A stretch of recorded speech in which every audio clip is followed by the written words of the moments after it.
Okay. So Rob here with Aaron. Aaron, say hello.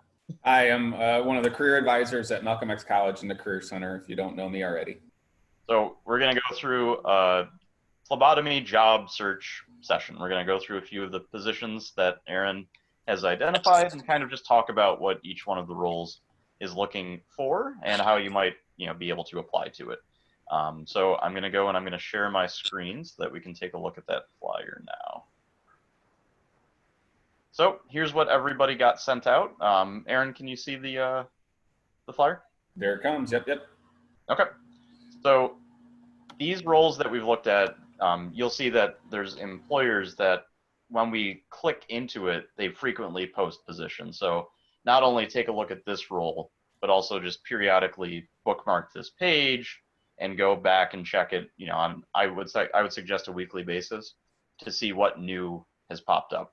You always want to be applying to whatever the newest position is that's posted. So let's go and take a look at this one with Aaron. How do you think this is pronounced? Griffols? Your guess is as good as mine, and that sounds good. Nice. All right. So here we go. Position, it shoots us into the site itself. You'll probably find a posting like this on a job search site like Indeed, sometimes on LinkedIn. But once you start to actually get the employer name itself, best way to do it is just to kind of go through, a list of 10 or so each week that are posting frequently and go right to their job site rather than having to rely on Indeed, because then you're not spending time finding the roles through all that noise that are out there on those job search sites. You're just going right to the employer. Well, and the other thing is I do notice once in a while is what's on Indeed is not necessarily what's on the company's website. So it depends on how Indeed scrubs their job boards and then puts it on their site, and how frequently that happens. So occasionally I've seen it where I've seen a job on Indeed when I've gone to the company's website and there's nothing there listed. So that's something that you have to pay attention to as well. Sure. And more than anything, even if you find it on Indeed, get to the employer site to find their actual apply now button. Give me 1 second. It looks like I'm shopping. Okay, back on. So let's take a look through this position itself, Aaron, and let's try to just identify some of the skills they're looking for. So, again, what you're going to see when you find a job, they're going to start with a paragraph that talks about the company's values. I'm seeing a lot of this, Aaron, a focus on plasma. And yeah, so that's what Griffols is a plasma donation center. So that's where people would sell their plasma or donate their plasma, and they operate those kinds of facilities. So when we were hearing about the current best practices for treating COVID, one of the things that you're frequently hearing, and I actually just saw like The Rock do an advertisement the other day, where people who have had COVID and donate their plasma, that's actually used in treatments for individuals that are currently suffering from COVID.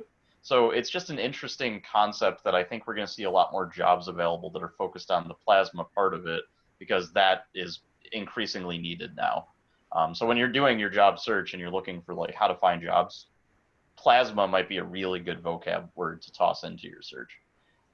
So let's go into the primary responsibilities here, Aaron, and think a little bit about what it's asking for. So you will assist in determining the suitability of donors to undergo, I'm never going to be able to pronounce that word, plasmapheresis prior to venipuncture. I know venipuncture, that one I've heard from the students. You establish rapport with donors to ensure overall customer happiness with the center to support long-term donation, all while ensuring donor confidentiality. I mean, right here, even if you don't have experience in phlebotomy, this is all about customer service, and that's the second thing that they put up there. They talk about being able to do the work, but then the very second item that they put up on priority is positive customer experience, developing rapport. If you've worked in selling of phones and helping individuals to purchase the right phone for good, that translates perfectly to this too. And as I have tried to convey in the past, there's a couple words to use here, and that's having genuine and authentic interactions with clients in a way that they want to follow your instructions and trust your feedback. So highlighting that kind of skill in a cover letter is great to go with. You respond to and assist with handling donor reactions in accordance with guidelines, monitoring donor and equipment to ensure health of donors, quality of products. And then it's going through and it's talking a lot about interaction with machinery, and then some more like federal guidelines. So Aaron, first blush, taking a look at this position, what stands out to you? So I know the plasma piece is a unique process because it's drawing the blood, and then the machines will take out the plasma and return the red blood cells back into the person, right? So this is maybe something that you might not have had experience with before doing phlebotomy, but I think it's something that you can talk through when it talks about setting up and disconnecting the machines and troubleshooting some of those things. I think with technology, and adapting to like the COVID right now and going from in class to out of class, there's a way that you could talk about quickly learning and understanding new technologies in order to do your stuff. So I think that's something that could be talked about here. All the stuff before where we talk about the customer service, I agree with you. And talking about long-term donations, this is about, again, like you said, customer service and getting customers to return to things. And I think when it says establish rapport with donors, if you didn't have a chance to do a clinical rotation, you may be able to put something in here about how you developed rapport with peers and received positive feedback based on your phlebotomy techniques because you were practicing on each other, and all your peers hopefully gave you good feedback. And if you got a grade from your instructor, you could say, feedback from the clinical instructor, documenting that I have great phlebotomy techniques and things of that nature. Yeah, and Aaron, I've heard you describe this in the past too, that students can highlight the diversity of the program and the idea, and I've heard this firsthand from some students, that the idea that it does require different techniques and new thought ideas for trying to find a vein, and ensuring that individuals from all different backgrounds and different skin tones are able to have a positive experience with you doing quote unquote a stick.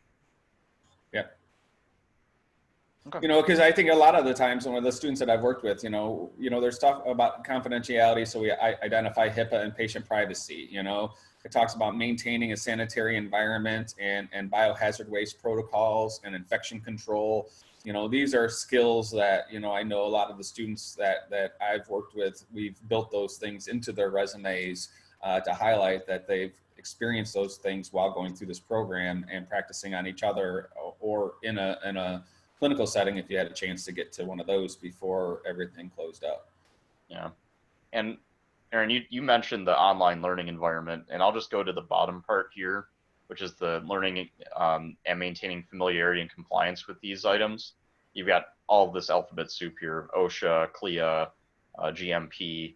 A lot of these will be online trainings, and they weren't they're not online just because now of the social distancing rules. It's kind of always been that way. So your ability to learn online is something that you could highlight in your capability to both absorb this content and then also retain it, and maybe even be like one of the individuals that trains others on it. And even when you got down there and you had to report all unsafe situations or conditions to the area lead supervisor and manager, again, if you've been in retail places or other places, it's monitoring and observing an environment to ensure everything is safe for the customer. So if you're working in food service and there's a spill, it's just identifying that and getting the right person there to take care of that kind of stuff so that nobody gets hurt, So I think there's ways that you could talk about that. You could even talk about effectively communicating with supervisors or bosses when having to do something. Any way that you could talk about communication and observing, monitoring environments, I think would be a positive thing to add as a bullet point to maybe a non-relevant job that you've had in the past. Sure. So let's or take a look even security stuff. Have you done some security roles? Let's take a look at some of the requirements. I'm loving this. So if you're at all questioning before when we talked about the highlighting of customer service. They literally call it knock your socks off customer service skills. Um, so they're really looking for somebody who knows what it's like to have a positive customer experience. So when you're writing your cover letter, you can focus so much on that. And again, the transferable skills that you get from non-phlebotomy, either work or community involvement, you can really hammer it home. And I think this company would love it. And Rob, that said, think of 2 or 3 examples, of when you've came across a customer or someone that was pissed and angry at the service of your organization, or even about your own performance, and came at you, and you had to think about resolving that situation. Because I guarantee there's going to be a question in the job interview that's going to be, give me an example about a time when you had an unhappy customer and how you handled the situation. And you want to talk that out from beginning to completion, and talking about the outcome and how that customer was more happy now that you engaged them and fixed the situation. And typically we want to say that we've done this without the help of our immediate supervisors, right? So think of those types of experiences in your past. We've all had something happen where you had to handle and work with somebody who was angry at services. And it may have been that you were just in line and watched somebody else and they were angry and you intervened. It doesn't have to be that. You could look at this from work, volunteer, school. It could be in a lot of different environments. So think through that. Sure. All right, let's take a look at the next position on the flyer here. And it looks like, I lost my hyperlink for that one. So let's try to actually find it. This could be just an interesting way of trying to bring it up on Google. So let's go back here. And also the Grifos one, if you see at the bottom, it says no previous work experience in phlebotomy required. So that's something that you'll notice a little bit more frequently in the blood banks and the plasma centers versus the hospitals. Hospitals sometimes would say 1 to 3 years experience. And sometimes we can get that experience through other places such as plasma centers and blood banks.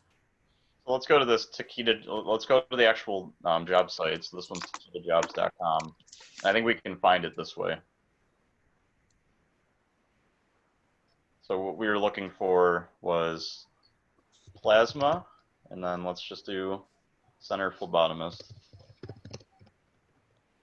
And one of the things that you got to notice too is as they pop that thing up, be patient. Right now, everybody's hiring, but they're taking their sweet time about doing things. So you may apply to something and not hear back for 2 weeks just because of volume and situation. So just be patient with some of these organizations as they get back into doing stuff. So here's the role itself, and you can see that like this site, it's got a whole lot of other stuff going on. But here's the overview. This is what they feel that a successful candidate would look like. And I believe I shared this with everybody in the email. This is really neat because I look at this like a cheat sheet for what you can kind of include as part of things in your cover letter, where if you can highlight really any of these as one of the paragraphs, I think it'll go a long way. And these skills, even if it didn't show it on this little graphic, these are great things to include as value statement items. When you're a really good team player, that's always great to show, especially for entry-level work, because oftentimes when you're in that kind of first-level position, you'll always be collaborating with other staff members. So let's scroll down here to look at the actual opportunity itself. One of the cool things in that title is Day 1 benefits package, which means you're going to have your health care and all the benefits that come along with this position starting day 1, and not have to wait through a 90-day probationary period like some organizations. So that's kind of cool. Yeah. This one's neat because it talks about job functions of phlebotomy and may perform medical history jobs. It's kind of telling you that there's going to be some opportunity for cross-training, which is great. That definitely helps you to find work later on. You might even find out that this field is something you're super interested in, and you might be able to find a niche part of it that's doing the medical history specifically of, patients, donors, I believe, are what referred to in phlebotomy. And what some of their health outcomes are like. Really neat. I like that. So here's where we talk about accountabilities. This one is basically just talking about the job that's being done. So it looks like there might be some front end service here, greeting donors as they come in, answering phones. So anybody who's got experience working in a call center can be a really interesting thing to add in here for that one. Orderly filing system, purging records as needed. That's kind of database interaction if you've got that. This is 70% of the work, so I would say look at this category, most closely.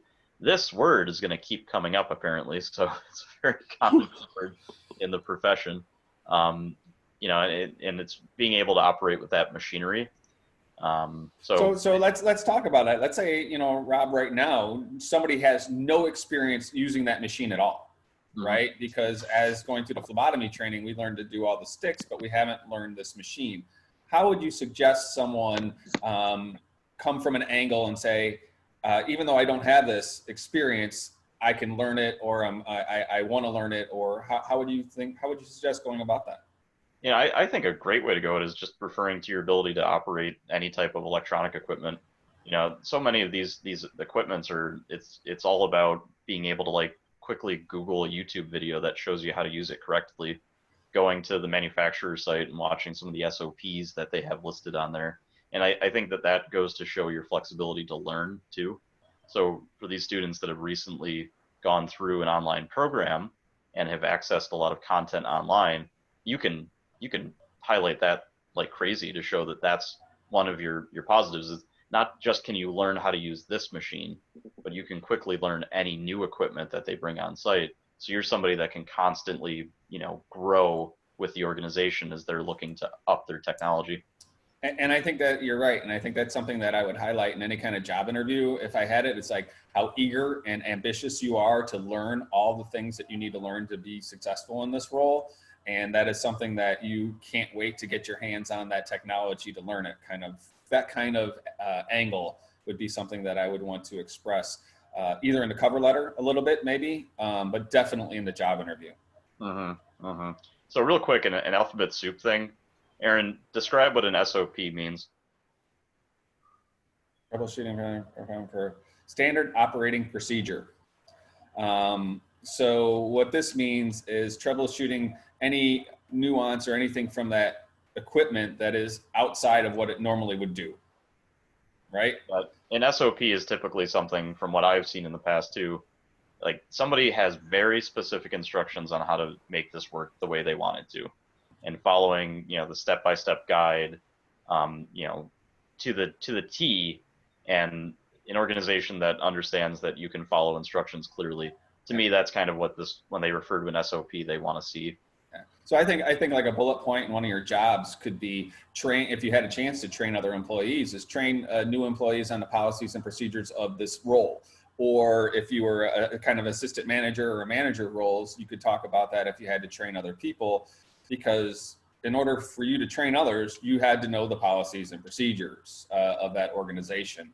So I think you can highlight that in a lot of different ways. Or even if you haven't trained people, just say, ability to quickly learn the policies and procedures of the role and complete all duties as outlined in the position, or something along those lines, to highlight that you follow policies and procedures in any other type of job environment that you've been in. Yeah, I'm seeing here something that really interests me, entering donor information into a donor information system. There's so much work that's out there that involves some kind of database interaction. And if you've used any kind of database in past work, totally transferable to this too. You can definitely say that your experience using like a client relationship management system, if you did sales in the past, directly correlates to this. Yeah, or even if you've done any medical records in previous roles, as CNAs or other roles, you could say that some Epic or Meditech or any of those things as well. They're pretty standard these days when it comes to data entry into those systems. Yeah. I mean, interesting here, it seems like a lot when we're looking at 70% of the role, it talks about performing the venipuncture, but a lot of this is talking about, working with the machinery and working with data, providing, regular stocking. And then you're looking at 20% of it. This is the part that we were talking about, like the value add of medical history. So even within this one, though, it's still saying performing finger, stick test sample and all of that. So I think that it's really probably this part that you're going to get more in this role than you might in others, which is Yeah. your interaction with that system. So it's interesting because they also have the compensate donors using a debit card system. So after a person comes in, a donor comes in and gives their plasma, you're going to put $20 or $40 or whatever the case may be onto a debit card and hand them a debit card with that money on it at the end to pay for them for coming in and doing this. Yeah, interesting. So in here, you've also got like these leadership um, items that they're looking for. Again, real good keywords to potentially include in a cover letter. Um, talk about how you've, this one here, of course, perseverance, especially for those of you that are doing essential work right now, that everything that you've done from March onward has been amazing examples of perseverance. And if you want to share that as one of your paragraphs in your cover letter, you can tug at the heartstrings a little bit too, that, talks about, you kept going at this because you're passionate about helping others. Great thing to include in there, because your passion for helping others directly weaves into positive customer service experience too. There was a question too about helping with the cover letter from Janelle in the chat box. And I just wanted to pause for a second and let you know, Janelle, most definitely that Rob and I will be happier than can be to help you with your cover letter and develop one and author one so that way you can have one to apply to these positions. Yeah. Yeah. Not just one, even. Like I would say that each time you apply, feel completely open to reaching out to us and working on, the draft and the final version of each and every cover letter you write for each job that you apply to. That's what we're here for. Yeah. And on the link or the PDF that Rob set out for the invite, I have my email address. Rob has his email. We have all that information available to you guys. So please don't hesitate. Email one of us or join me in my online virtual office hours, and we can work together. Or if you want to schedule something outside of those hours, we can do that as well. Yeah, the way that I say it is you've got a team that is right here ready and able to support you with this job search. Don't try to do it alone, because having a second set of eyes is only going to make the cover letter better, and it's also just going to decrease your anxiety levels. I would also just, one thing I would say too is don't worry about having the final version in order to meet with us. Any level of preparedness that you're at for writing that cover letter, we can work with you on it. If you have a blank sheet of nothing written yet, we can even help you with coming up with an outline for starting with. So don't worry about like sending in like a final assignment draft to us. Come to us with whatever you got, and we'll get you on the path to applying for that job. So let's take a look at this Octa Pharma one, Aaron. I like this one because I see a lot of growth opportunity there. If I can get it to open hyperlink.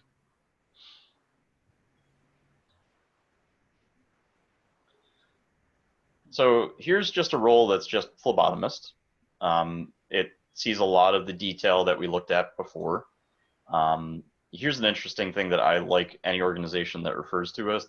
When you do work for an org, you really are part of their brand. You as a person, you as the experience that customer's interacting with, that client, that donor, you're going to be what makes them return for a customer. It's not going to be the website. It's not going to be the logo. It might be partly the bill, but their interaction with you is 99% of why they're going to want to come back to this organization to have any type of donation again. So when it says you're part of the brand ambassador, in my mind, you are the brand ambassador. And feel free to really highlight your ability to support an organization in that way. And Aaron, let's talk about that a little bit. What do you say to encourage an employer to feel comfortable that you will be a good ambassador for their organization? I think one of the first things that I would think of is the people that have done some retail sales that have encouraged people to sign up for the store credit card to save 20% on their way out the door, right? If you're ever a brand ambassador, that's the definition of it right there, right?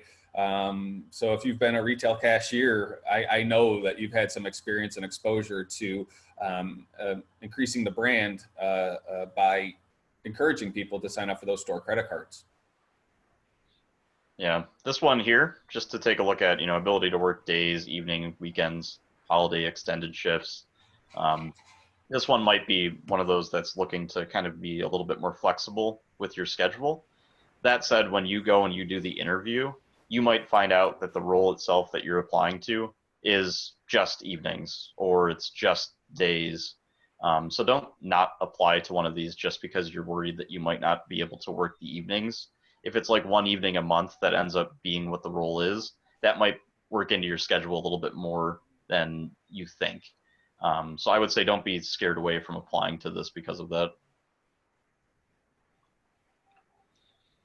So what's neat about Okta Pharma, I just want to quick go back to like this open jobs category here. You can organize it by city, and it's going to take a few clicks for us to get to Chicago, but I want to do it to show the types of opportunities that we can see here. Even just this, it's taking me multiple clicks to get to Bees. This is a great organization if you're at all thinking about potentially relocating in the future, because this might be an org that you can find work for in whatever city you end up in. It does look like their main hub is in Charlotte. The only reason I say that is because I see tons of jobs listed for in Charlotte. But you also wouldn't have to expect to relocate for it. You can just work in Chicago. So here are some of the positions that I was seeing that are interesting to me. One is you've got this training coordinator, senior phlebotomist. Now, this doesn't mean that it's going to be the job that you would necessarily apply to, but when you're applying for even an entry-level role, I think an important thing to look at in an org that you're applying to is what the steps up look like and what career growth opportunities there are. Because realistically, a lot of you that are moving into this field for your passion, initially those first jobs might not pay a ton, but those next jobs up the ladder do. And that's going to be really what helps to turn this from being just a job to a career. So when you're looking at this senior phlebotomist training coordinator role, you'll see that there's a lot more bullet points that are out there for the type of work that you would be doing. And so many of these are about your ability to be cross-trained, your ability to provide updates to the next level up. But I would really want to scroll down to the requirements for this, because you'll see that what it takes, it's still just talking about a high school degree. And it's just looking at 1 to 2 years experience in the healthcare environment. So this is really an attainable next level up career move that this organization could offer to you. Right. So I think, like you said, Robert, if you're interested in this type of promotion or doing this type of work down the road, you go in there as just an entry-level phlebotomist, and you show that you're dependable, reliable, and a professional at what you do, and you establish that great relationship with your supervisors and the organization. And then when the time is right, and you see these opportunities, you could then apply to them and have that great reputation within an organization could carry you into these positions, sometimes even with less experience than what they're asking for from somebody from the outside, just because you've already established yourself as that outstanding employee to them. Yeah. And yeah, I would again highlight here that with the social distancing rules that are out there, they might be looking for somebody who feels comfortable, training others in an online environment. And for those of you that have just recently gone through online education, you know what worked for you and you know what didn't. So you can convey that as being one of your strengths, is that you're able to develop rapport and have learning occur in a Zoom session, and you might be able to help somebody to understand the right way to do a unique stick by watching them virtually. And this is definitely one of those glass half full things that when you look back and you reflect on your semester that just happened where it went from seated to online, this is definitely something you can utilize this for a decade to come as one of your value adds to an organization. I think there was one more position that I wanted to show on this. Let me just go to the next level here.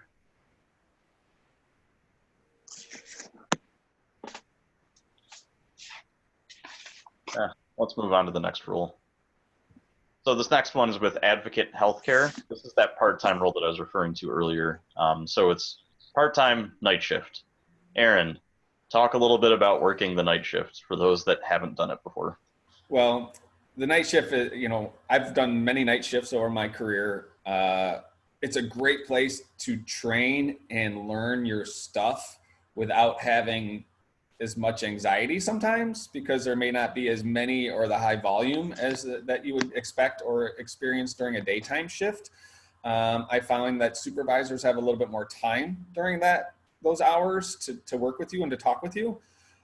So the other great thing is if you get your foot in the door and show that, again, just like we did with the other job, dedicated, reliable, on time, all those kinds of fun things. Then when those daytime shifts and you want to move within a department or within the advocate system, you've established yourself very well.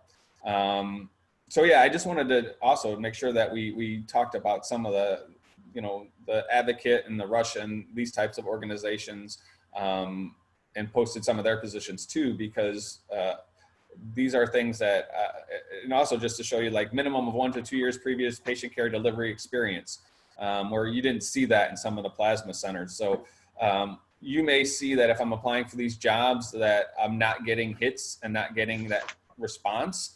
If that's the case, I would jump on one of those plasma center blood bank jobs. And then after about 6 months of experience there, I could start looking at the hospitals and the clinic, or the more of the hospital systems, and show that I have some of that experience. Yeah, that minimum of 1 to 2 years previous patient care delivery experience, you can really start digging into your past history, and you can even, hit at any of the experiences that you had, just working with other students on it too. In a field that is likely to be expanding because of the need for more blood tests and this plasma draw, you might see organizations that are a little bit more willing to be flexible on this experience, especially if they feel that you have a value add to their organization that their team currently doesn't have. So how do you do that? You look at some of those transferable skills that you have that maybe weren't created through phlebotomy itself, but your experience working with a data system, or your just exceptional customer service experience working across diverse groups of people, your ability to develop rapport with others, like those are definitely the kind of skills that if they see that on a cover letter, they'll at the very least probably want to bring you in for an interview. Aaron. Yeah, I was going to say, Rob, the one thing that I wouldn't let the 1 to 2 years of experience affect my decision to apply to this position if this is where I wanted to work, right? I would put my best foot forward, explain all the different characteristics and traits that I have outside of the 1 to 2 years experience. I try to sell the experience that I have had working with the peers in class and my clinical supervisors, and, let the chips fall where they may. You never know who else is applying for these types of jobs. And if you have everything else but the 1 to 2 years experience, or 75 or 2/3 of the other stuff, you put your hat in the ring, right? And you let the chips fall. And if you don't get it, you say, okay, maybe it's because of this reason that I didn't have the experience, and you look at other places and try to get the experience other places if this is a location that you truly want to work. So to me, it's not stopping me from applying for this role if I just graduated from this program. Yeah, the one thing to consider with part-time, just understand the difference in benefit packages. Some part-time roles, there isn't as much health insurance offered. So if you're needing health insurance to cover you and family members, a part-time role might be a little bit more difficult. That's not saying for sure that it's not the case, though. So as you're applying to these roles, just know that that's one of the first questions that you would ask in the interview is, what does your health insurance package look like for a part-time worker? Oftentimes a part-time role, they'll have health insurance available, but it might be more out of your pocket than a full-time role. So just a great question to ask. Yeah. I was going to go somewhere with that, Rob. I'm sorry. I forgot. I'll follow up when I think about it. Oh, the part-time nights. That's what I was thinking of. This may be a great opportunity for somebody who's wanting to continue their education, that's trying to go into another one of the health science fields that's going to have daytime hours for nursing or other classes. This may be a good opportunity to get a good job that would be that would work well with continuing your classes, except for the fact that you'd be tired all the time because you were up through the night. Part-time jobs are also kind of a great way to, if you are able to do a little bit of mixing and matching work. So let's say that you have a part-time job right now that's paying okay. That it might even pay better than what an entry-level position in phlebotomy is. What you can do then is still work that one 19 hours a week, work the phlebotomy one 20 hours a week, and then, after a few months, you start to have that level of experience that might make you more appealing to some of those full-time roles that you might not be hearing back on yet. So consider a part-time as a way of doing that too, of building the experience without necessarily draining the bank account.